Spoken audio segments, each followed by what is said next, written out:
12 नवंबर को तोपचांची में भाजपा का जन आक्रोश रैली। सड़ी गली सड़क को एक धक्का और दो ज्ञान रंजन सिंह।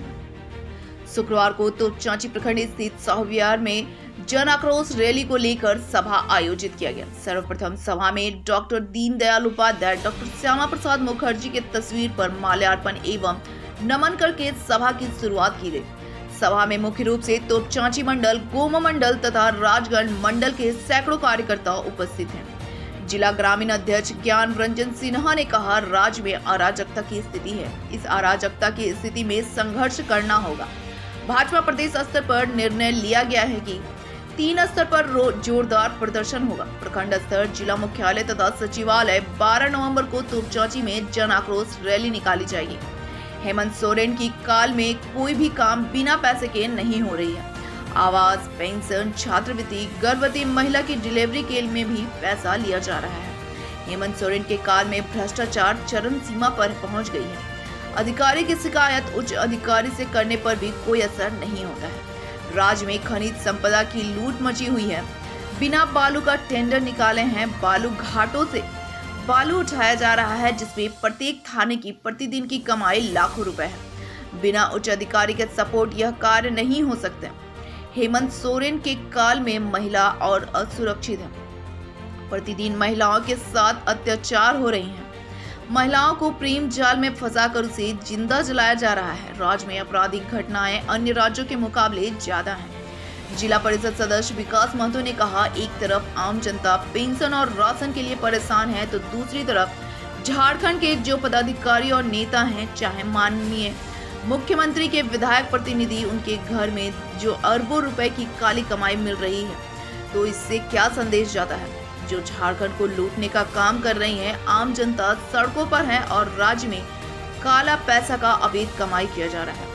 छात्र तथा युवा जगत जाति नहीं बन पाने के कारण परेशान है। मौके पर विक्रम पांडे, हीरामन नायक, आशुतोष पॉल, पंकज मंडल, विकास पांडे, अजीत पाठक, त्रिपुरारी सिंह, सरोज महतो सहित सैकड़ों कार्यकर्ता उपस्थित हैं।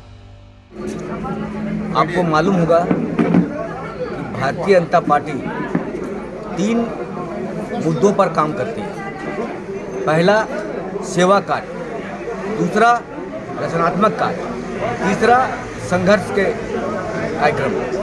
आपने देखा होगा कि कोरोना में किस तरह से भारतीय जनता पार्टी के कार्यकर्ताओं ने लोगों की सेवा की। कोई भी दल मैदान में नहीं उतरा सिवा भारतीय जनता पार्टी के। और जो सत्ताधारी दल है, कोरोना के समय में भी पैसा का लूट मचाया। जो लोगों का सेंटर था खाने का, उसके भी पैसे में उन लोगों ने कमीशन लिया और खाया। उसके बाद आपने देखा होगा कि आदरणीय नरेंद्र मोदी जी के जन्मदिन 17 सितंबर से लेकर 2 अक्टूबर महात्मा गांधी जी के जन्म जयंती के दिन तक 17 दिन भारतीय जनता पार्टी ने सेवा के कार्य किए। रक्तदान शिविर करना हो, विकलांगों को उपकरण देना हो, मेडिकल कैंप लगाना हो, इस तरह के 17 दिन उन्होंने सेवा कार्य भारतीय जनता पार्टी ने करके लगाया। अब समय है कि हम लोग संघर्ष पर उतरे।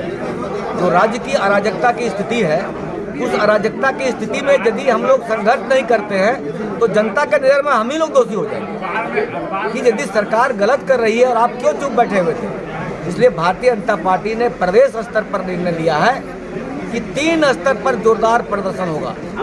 पहले स्तर पर 7 से 13 के बीच में सभी प्रखंडों को बंद कर दिया जाएगा। जोरदार प्रदर्शन होगा, जो कि तोपचांची में 12 तारीख को होने जा रहा है।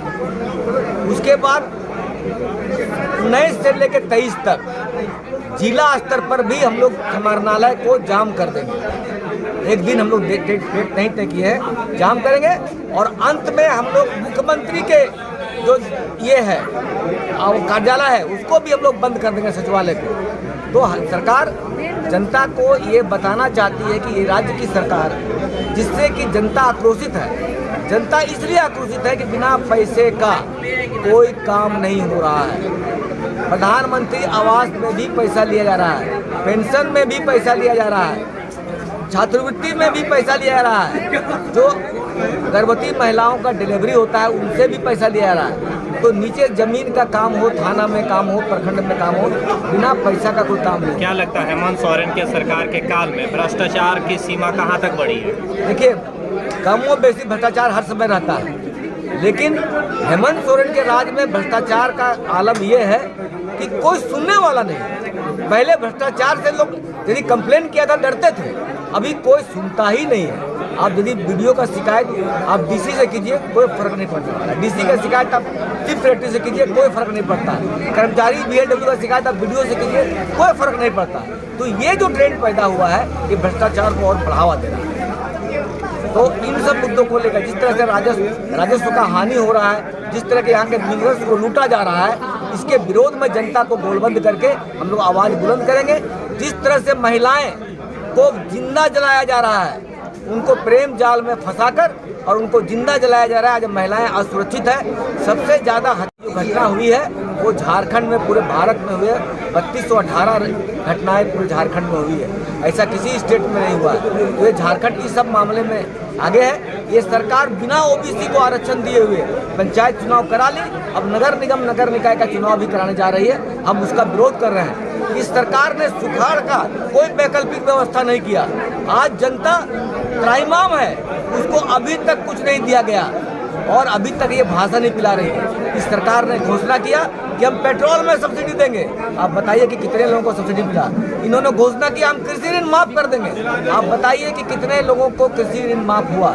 इस तरह से ये सरकार अब बोल रही है कि हम सभी किसानों को 3500 रुपया देंगे। ये सारे चीज कागज में उलझ के रह जाएंगे और ये कुछ नहीं करने जा रही है। इनको सिर्फ और सिर्फ पैसा चाहिए। क्या लगता है हेमंत सोरेन जनता के साथ